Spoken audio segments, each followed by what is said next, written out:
Θα μιλήσουμε λοιπόν τώρα και είμαι πολύ χαρούμενη γι' αυτό για τα προϊόντα Amy Vela Professionals, τα οποία βραβεύτηκαν με πρίτε ποτέ για το 2015. Στο βίντεο που θα παρακολουθήσετε τώρα θα πάμε μία βόλτα στα κομμωτήρια Gino Hair More, όπου ομάδα ειδικών θα μας παρουσιάσει ένα ωραίο κυριακάτικο ανέμελο look με προϊόντα της Amy.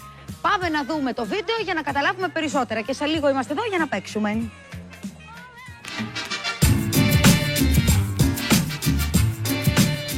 Μπορεί η Κυριακή να προστάζει άνεση και χαλαρές στιγμές, όλες όμως θέλουμε να είμαστε περιποιημένες και στιλάτες στις βόλτες μας.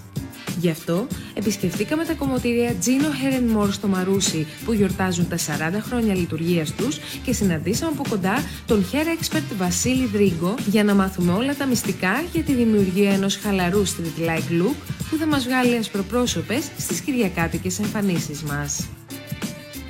Στη Λίλα στο μοντέλο μας κάναμε τεχνική του Beach Wave. Όπως είδατε, δουλέψαμε με τα προϊόντα Vela Professional, τα IME, και είναι πραγματικά εργαλεία για ένα επαγγελματία κομμωτή.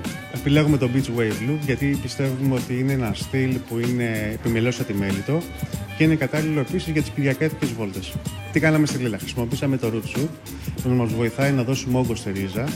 Χρησιμοποίησαμε το Ocean Spritz κατά μήκος των μαλλιών για να μπορούμε να πλάσουμε και να δουλέψουμε τα μαλλιά.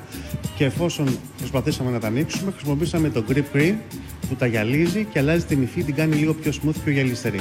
Αν μια κυρία, παραδείγματος χάρη, θέλει να διατηρήσει το φτένισμα για την επόμενη μέρα, μπορεί να χρησιμοποιήσει το προϊόν το Dry Shampoo, που είναι ένα σπρέι στην ουσία που αφαιρεί τη λιπαρότητα και φρεσκάρει πάλι τα μαλλιά. Εδώ στα κομμωτήρια Gino Hair More ξέρετε πώς να φερθείτε σε μια γυναίκα, να την περιποιηθείτε, να νιώσει μοναδική και γνωρίζετε όλες τις μοντέρνες τάσεις. Γι' αυτό θέλω να μου πείτε για την επόμενη σεζόν τι να επιλέξει μια γυναίκα. Πιστεύουμε ότι και προτείνουμε στα κομμωτήρια Gino Hair More ότι οι τάσεις που θα κυριαρχήσουν, ένα από τα trends θα είδατε, είναι τα beach wave μαλλιά, το wet look, σίγουρα θα παίξει πολύ μεγάλο ρόλο, όπως και ο όγκος γενικά, δεκαετία του 50, δεκαετία του 60.